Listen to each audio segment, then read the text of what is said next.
Memories have a funny way of staying with you. I still remember the first time I visited this mansion as a child, holding my grandfather's hand as he conducted his annual property inspection. I was 7 years old, fascinated by the huge marble columns and sparkling chandeliers. "Remember, Sophie," he'd said, his eyes twinkling, "true wealth isn't about showing off what you have. It's about using what you have wisely." 22 years later, I stood in that same grand entryway, watching my mother-in-law Diana raise her crystal champagne flute for yet another toast. "To the Winchester family legacy," she announced, her voice carrying across the marble-floored great room of the mansion. "And to maintaining our standards." Her eyes fixed pointedly on me as she emphasized the last word. I shifted uncomfortably in my simple blue dress, feeling the judgment of the entire Winchester clan. My husband Michael squeezed my hand under the table, but remained silent.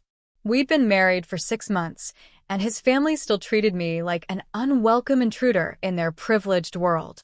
"Speaking of standards," Diana continued, her perfectly made-up face twisted in a subtle smirk, "Catherine, you simply must tell Sophie about the country club membership requirements. After all, we wouldn't want her feeling out of place." Catherine, my sister-in-law, jumped at the chance. "Oh yes, there's quite a substantial entry fee. But then again, on a teacher salary, that's probably not something you need to worry about, right, Sophie?" I took a slow sip of champagne, thinking about the irony of the situation. If they only knew that the extravagant mansion they were sitting in, the very symbol of their supposed superiority, actually belonged to me. I'm Sophie Mitchell, 29 years old, and while I do work as a high school mathematics teacher, that's not my only source of income. Not by a long shot. But to understand how I ended up sitting in my own mansion while being mocked by my tenants, we need to go back a few years. My grandfather, Alexander Thompson, wasn't just a real estate mogul. He was my hero and greatest teacher. Every Sunday after my parents died in a car accident when I was 5, he'd pick me up for what he called our property tours. We'd visit his various holdings across the city, and he'd teach me about more than just real estate. "Look at the craftsmanship in this molding, Sophie," he'd say, running his fingers along the wall. "This tells a story about pride in work, about creating something that lasts." Or he'd point out a family struggling to make rent and quietly instruct his management company to give them an extension. "Business without compassion is just greed wearing a suit," he'd tell me. When I was 12, he started teaching me about finances. Not just basic budgeting, but investment strategies, property management, and the importance of discrete wealth. "Money talks, wealth whispers," became our shared mantra. He believed that flaunting wealth was a sign of insecurity, while true power lay in quiet competence. His lessons shaped me in ways I wouldn't fully appreciate until years later. When he passed away 3 years ago, leaving his entire portfolio to me, his only grandchild, I finally understood what he'd been preparing me for all along. The inheritance included numerous high-end properties across the city, including the Winchester family's beloved mansion. The Winchesters had been renting the property for over a decade, always dealing through a management company, never knowing who actually owned it. Grandfather had structured it that way intentionally, preferring to keep his tenants at arm's length. When I inherited everything, I maintained that anonymity, continuing to let the management company handle all interactions. I even kept my maiden name professionally, which made it easier to keep my wealth separate from my identity as a teacher. Then I met Michael Winchester. It wasn't at some fancy social event or high-end restaurant. We literally bumped into each other at a local coffee shop where I graded papers every Sunday morning. I was deep in a stack of algebra tests when his coffee cup tipped over, nearly ruining my students' work.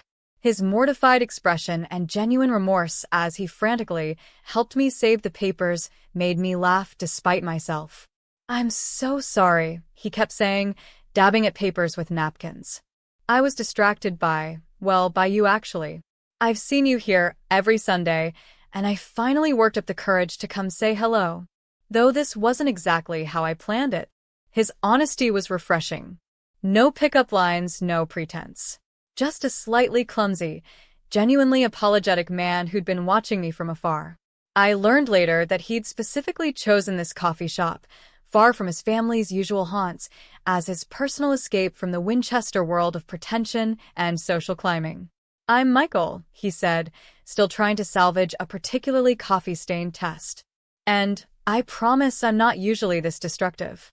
"Sophie," I replied, rescuing the paper from his well-meaning but increasingly counterproductive efforts. "And don't worry about it. These are just freshman algebra tests. Though I'm sure Jason will be thrilled to have an excuse for his grade." He laughed, and something in the warmth of that sound made me want to hear it again. We ended up talking for hours, long after the papers were saved or surrendered to their caffeinated fate. He told me about his work as an environmental lawyer, fighting corporate polluters despite his family's disapproval of such activist pursuits. I shared stories about my students and my passion for making mathematics accessible to young minds. Not once did he mention his family name or status. In fact, it wasn't until our third date that I learned he was a Winchester, and by then, I was already falling for the man who spent his weekends at animal shelters and could quote Carl Sagan. He was different from his family, kind, genuine, and completely uninterested in flaunting wealth or status. Our relationship developed naturally, based on shared interests and genuine connection. I fell in love with the man who spent his weekends volunteering at animal shelters, not the heir to the Winchester name. When he proposed, I accepted without hesitation, but I also made a decision. I wouldn't tell him about my inheritance until I was sure his family's materialism hadn't rubbed off on him. The Winchesters, however, made their disapproval clear from the start. Diana, in particular, seemed to take personal offense at her son marrying a mere teacher.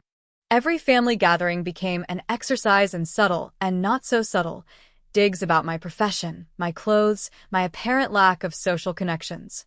Which brings us back to tonight's dinner party, where Diana had gathered the entire family to celebrate her husband Richard's birthday. The mansion's grand dining room was decked out in typical Winchester excess, crystal chandeliers, fine china, and enough silver to fund a small country. "Sophie, dear," Diana called out, interrupting my thoughts, "do be careful with that champagne flute. It's baccarat crystal, probably worth more than your monthly salary." Before I could respond, Richard chimed in. Now, Diana, I'm sure Sophie's doing her best to adapt to our lifestyle. Though it must be quite a shock, coming from such modest circumstances." Michael finally spoke up. "Dad, that's enough. Sophie's circumstances are none of your business." "Oh, but they are our business," Diana countered. "After all, we have a family reputation to maintain. And speaking of maintenance," she glanced around the room with a superior air, "we really must talk to the property management company about updating these curtains. They're at least 2 years old." I couldn't help but smile at that. I had actually approved those curtains myself, though Diana had no idea she was complaining to the owner. "The marble in the foyer could use refinishing too," Catherine added. "Honestly, whoever owns this place should be more attentive to these details." Michael looked uncomfortable. "The house is fine, Catherine. Besides, we're lucky to have such a beautiful place to live." "Lucky?" Diana scoffed. "We pay an astronomical rent for this property. Though I suppose to someone of Sophie's means, any rent would seem astronomical." That was it. After months of enduring their condescension, something in me snapped. I pulled out my phone and opened my banking app. "Actually, Diana, I'd love to discuss the rent. In fact, I just received this month's payment from your account this morning." I turned the phone toward her, showing the substantial deposit from Winchester Properties, LLC. The room fell silent. Diana's perfectly plucked eyebrows drew together in confusion. "What are you talking about?" "Well, you see," I said, keeping my voice calm, "I've been meaning to tell you all something. This mansion? It's mine. Has been for 3 years, ever since my grandfather Alexander Thompson passed away and left me his entire real estate portfolio." The silence in the room deepened. Richard's face had gone pale, while Catherine's mouth hung open in a most unladylike manner. Diana's champagne glass froze halfway to her lips. "Alexander Thompson?" Richard stuttered. "The real estate mogul?" "The same," I confirmed, though he preferred to keep a low profile. "Something about wealth whispering." Michael turned to me, his expression a mix of shock and amazement. Sophie? Why didn't you tell me? I reached for his hand. I wanted to be sure you loved me for me, not my bank account. Something your family might want to think about. Diana had finally found her voice. But you're a teacher. Yes, I am. Because I love teaching. Just like I love this mansion, which, by the way, could use some new curtains. I smiled sweetly. I'll have the management company take care of that right away. The next few hours were a blur of revelations and explanations. Michael, to his credit, was more amused than angry about my secret. His main concern was whether I thought he was anything like his status-obsessed family. Never, I assured him. Why do you think I married you? The rest of the Winchesters, however, underwent a dramatic transformation. Diana suddenly remembered her maternal instincts, trying to backtrack on months of snide comments. Catherine became my newest best friend, and Richard kept mentioning business opportunities we simply must discuss. But the evening's most satisfying moment came when Diana tried to suggest that, as family, perhaps they should get a discount on the rent. Actually, I said, pulling out my phone again, I've been reviewing the market rates. If anything, you're paying below market value for a property of this caliber. We should discuss an adjustment. The look on her face was priceless. That night marked a turning point in my relationship with the Winchesters, though not in the way they hoped. Instead of becoming the wealthy ally they suddenly wanted to embrace, I used my position to teach them some much-needed lessons about humility and respect. First, I did raise their rent to actual market value. The extra money went directly to a scholarship fund I created for underprivileged students at my school. When Diana complained, I simply reminded her about maintaining standards. Second, I began hosting regular charity events at the mansion, inviting my fellow teachers and students' families, people the Winchesters would have previously considered beneath them. Diana was horrified, but as my tenants, they could hardly object to the owner's use of the property. Michael supported every decision, often adding his own suggestions for how we could use our resources to help others. He'd never cared about the money or status, and now he had a partner who shared his values. As for my teaching career, I kept at it, still grading papers at that same coffee shop every Sunday morning. My students never knew about my wealth, though the new scholarship fund gave many of them opportunities they'd never dreamed possible. Grandfather would have approved. His wealth was still whispering, but now it was whispering about education, opportunity, and the true meaning of value. The Winchesters still live in my mansion, though they're much quieter these days about their standards.